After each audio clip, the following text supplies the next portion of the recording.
భారత ఎన్నికల సంఘంపై ప్రతిపక్షాలు ఆరోపణలు చేస్తున్న వేళ ఈసీ పనితీరుపై 66 మంది మాజీ బ్యూరోక్రాట్లు ఆందోళన వ్యక్తం చేశారు. ఎన్నికల కోడ్ ఉల్లంఘనకు సంబంధించి అధికార పార్టీపై చర్యలు తీసుకోవడంలో విఫలమవుతోందని ఆరోపించారు. ఏపీ, బెంగాల్లో ఐపీఎస్లను బదిలీ చేసిన ఈసీ తమిళనాడులో మాత్రం చర్యలు తీసుకోకపోవడాన్ని బ్యూరోక్రాట్లు తప్పుబట్టారు. ఎన్నికల నిర్వహణకు సంబంధించి ఈసీపై ఉన్న విశ్వాసం ప్రజల్లో ఏమాత్రం సన్నగిల్లినా ప్రజాస్వామ్య భవిష్యత్తుపై ప్రభావం చూపుతుందన్నారు.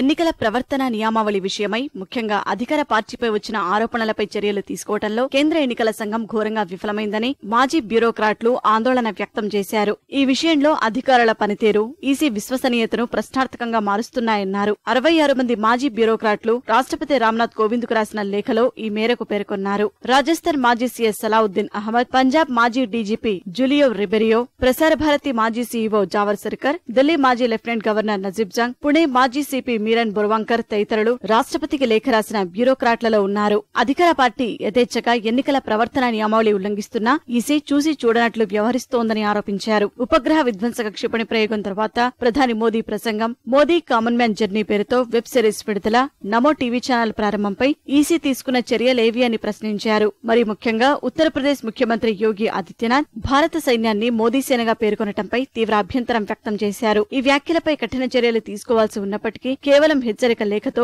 ఈసీ సరిపెట్టిందన్నారు. ప్రతిపక్ష పార్టీలు అధికారంలో ఉన్న రాష్ట్రాలైన ఆంధ్రప్రదేశ్, పశ్చిమ బెంగాల్లో 7 ఉన్నత స్థాయి పోలీసు అధికారులను బదిలీ చేయటాన్ని తప్పుపట్టారు. గుట్కా కుంభకోణంలో ఆరోపణలు ఎదుర్కొంటున్న తమిళనాడు ప్రస్తుత డీజీపీని బదిలీ చేయాలని చాలా కాలంగా ప్రతిపక్షాలు కోరినా ఈసీ ఎందుకు పట్టించుకోలేదని మాజీ బ్యూరోక్రాట్లు తమ లేఖలో ప్రస్తావించారు. ఎన్నో సవాళ్ల మధ్య స్వేచ్ఛగా పారదర్శక ఎన్నికల నిర్వహణలో ప్రపంచ స్థాయిలో గౌరవప్రదమైన గుర్తింపు పొందిన భారత ఎన్నికల సంఘం ప్రస్తుతం విశ్వసనీయతను కోల్పోయే దశలో ఉందని, చాలా ఆవేదనతో చెప్పాల్సి వస్తోందని 66 మంది బ్యూరోక్రాట్లు పేర్కొన్నారు. స్వయం ప్రతిపత్తి, నిష్పాక్షికత, సమర్థత, న్యాయం విషయంలో ఈసీ రాజీ పడుతున్నట్లు ప్రస్తుత పరిస్థితులను చూస్తే తెలుస్తుందన్నారు. తద్వారా భారత ప్రజాస్వామ్యానికి మూలమైన ఎన్నికల సమగ్రతకు భంగకరంగా మారనుందన్నారు. పారదర్శక ఎన్నికల నిర్వహణకు సంబంధించి ఈసీపై ప్రజల్లో నమ్మకం పోతే దేశ ప్రజాస్వామ్య భవిష్యత్తుపై పెను ప్రభావం చూపుతుందని ఆందోళన వ్యక్తం చేశారు.